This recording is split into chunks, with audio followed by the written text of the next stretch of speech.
As a national partnership of specialist agencies servicing government and corporate clients, we're very interested in the current move towards a more regulated recruitment industry. The Australian Federal Government needs to act to prevent illegal and unscrupulous labour hire contractors from exploiting Australia's 417 working holiday visa system. The current system allows dishonest operators to fly under the radar of existing licensing schemes and regulators, as amazing as that sounds. The inadequacy of the current system was revealed recently by the exposure of a number of labour hire companies exploiting that 417 working holiday visa. Women being sexually harassed and staff being paid as little as $3.95 an hour. I find that just staggering. That is crazy. 3 men in Melbourne thankfully were caught by the Australian Federal Police for setting up 2 training colleges, neither of which provided an education, but were used to secure students simply for visas for Indian students. Again, madness. These colleges, subsidised by the government, promised Indian students a working visa or permanent residency at the end of their studies. The students themselves were charged international tuition fees of up to $10,000 Australian. $10,000. It's going to take them 5 years in Australia to work that off. But instead of attending classes, they were subcontracted to Australia Post via a staffing company owned by one of the men arrested by the police. These students were then forced to work on substandard wages and conditions as posties or delivery centre staff. Not the ideal start to a life in Australia that they had envisioned.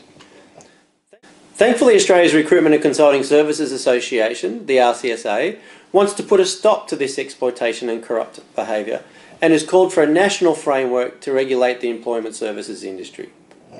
The RCSA proposes the establishment of an Employment Services Industry Code, the ESIC, to regulate the conduct of providers and the users of employment services at all points of the labour supply chain.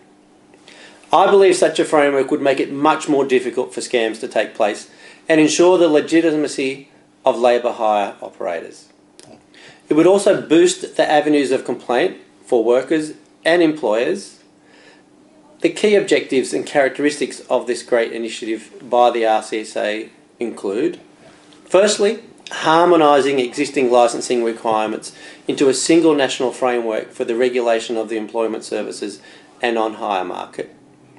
Secondly, it would operate federally and within the Australian Consumer Law C181 Private Employment Agencies Convention and focus the attention of the ACCC and Commonwealth regulation onto the users and those involved in the supply of employment services, uniquely combining buyers of the service, suppliers of the service, and thankfully the global national regulator.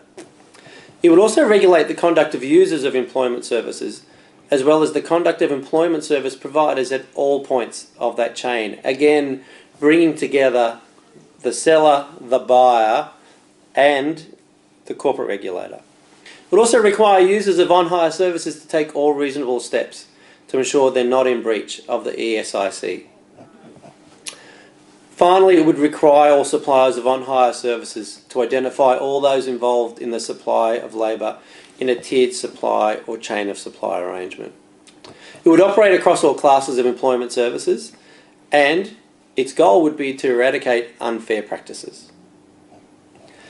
The number of dishonest players is small, but their potential impact on the credibility of the industry, our industry, your industry, and those they affect, which includes the people trying to earn a living in an honest and fair way, can be very dramatic and irreversible, to be fair.